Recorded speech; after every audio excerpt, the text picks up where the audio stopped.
Kant, as I read him, so now I'm going to talk about my motivations and why I think what I do. Kant, as I read him, is reacting to the spectacular success of Newton's Principia. In particular, Kant's conception of the rationality and objectivity of human cognition as resting on our forms of intuition, space and time, and the pure concepts or categories of the understanding, such as substance, causality, and community. This account is modeled on Newtonian concepts of absolute space and time on the one hand, intuition, and Newtonian concepts of mass, force, and mutual interaction, categories, on the other.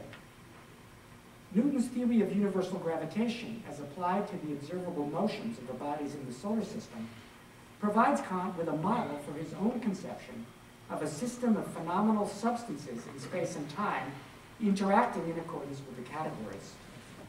Space, time, and the categories as universal a priori structures of the human mind thereby provide a universal a priori framework, at least universal for all human beings, at all times and in all places, for our cognition of our human cognition of nature.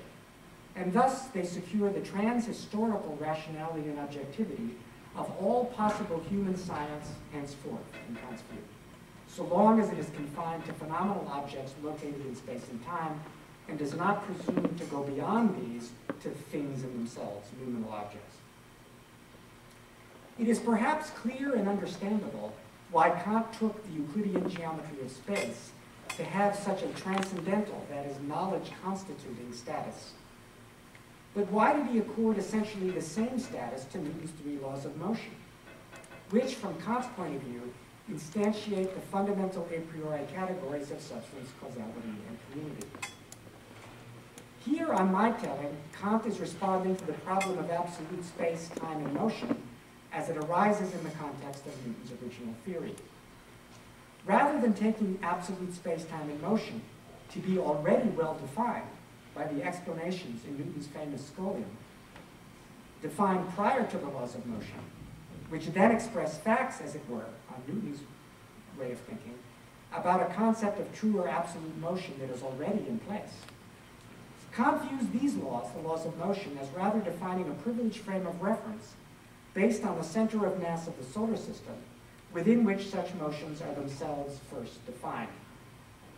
Kant thereby views the Newtonian laws of motion as what we would now call an implicit definition of the privileged space, privileged time, and privileged state of ideal force-free motion relative to which Newton's theory is true.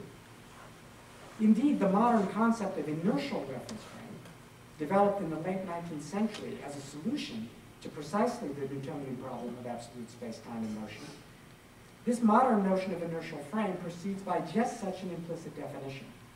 The inertial frames in this tradition are just those in which force-free bodies follow straight lines with constant velocity, law of inertia, and in which every true change of momentum, representing a deviation from this state, is precisely counterbalanced by an equal and opposite change of motion, momentum, in the source of the force producing the change.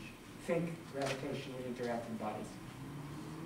Moreover, I believe that Ernst Mach adopted a version of Kant's way of formulating this solution in the late 19th century, and thereby connected Kant's original solution with a modern concept of inertial frame, which Mach gradually became aware of through successive editions of the Principles of Mechanics.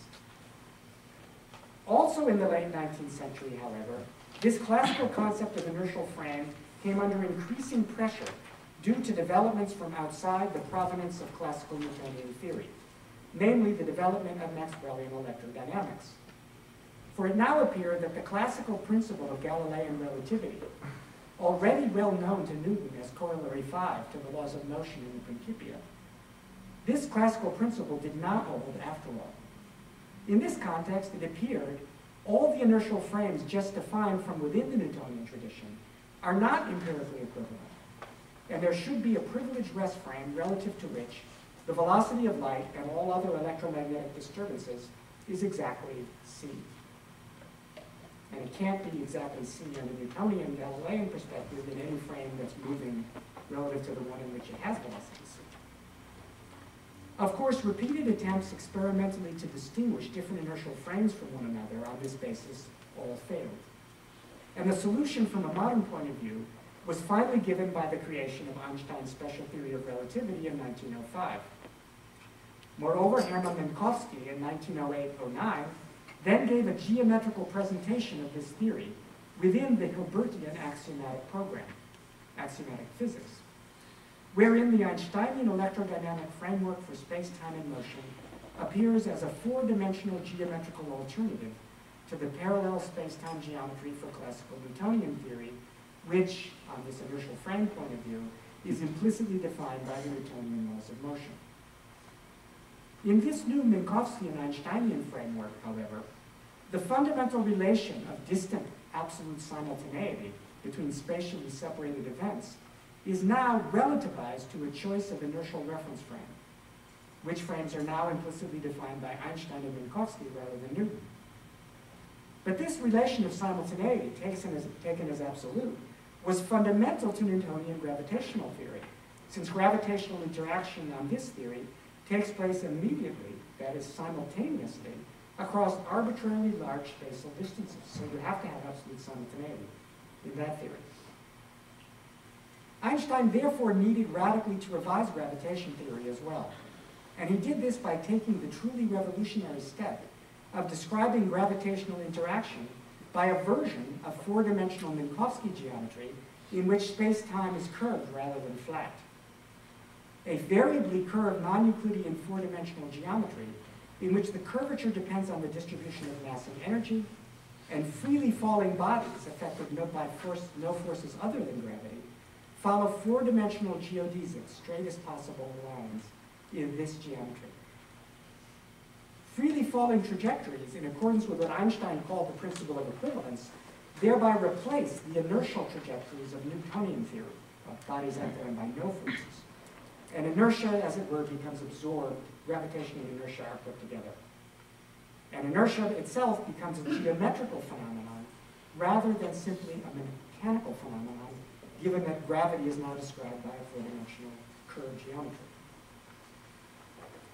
These developments involving both special and general relativity pose a deep challenge to Kant's original conception of scientific objectivity, and they were explicitly considered as such in works of both neo-Kantian and logical empiricist philosophers soon after the creation of the general theory, so around 1920, and before and after.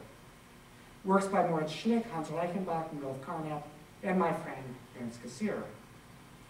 At issue was whether the original Kantian conception should simply be discarded, as argued by Schlick, in favor of empiricism, or rather it should be generalized and revised, which was argued in one form or another by the others at this time, including Reichenbach and Carnap.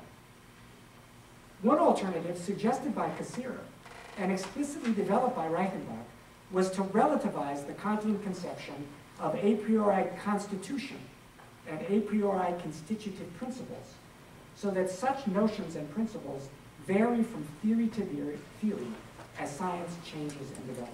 That's why it's relativized. But they still play, the principles, even though they're not fixed for all time, they still play the characteristically Kantian role of defining the space of real mathematical and physical possibilities within which properly empirical laws can then be formulated. That's why they're still constitutive, although not necessarily fixed. My dynamics of reason picks up and develops this latter Reichenbachian alternative. The idea is that, just as Newton's three laws of motion made the theory of universal gravitation, that is, the law of universal gravitation, possible as a properly empirical statement by implicitly characterizing the spatio-temporal structure, relative to which gravitational changes of momentum, accelerations, are first well-defined. They're not, you have to have a privileged frame to do them. Something similar happens in the theory of relativity. There's a similar implicit definition of motion here.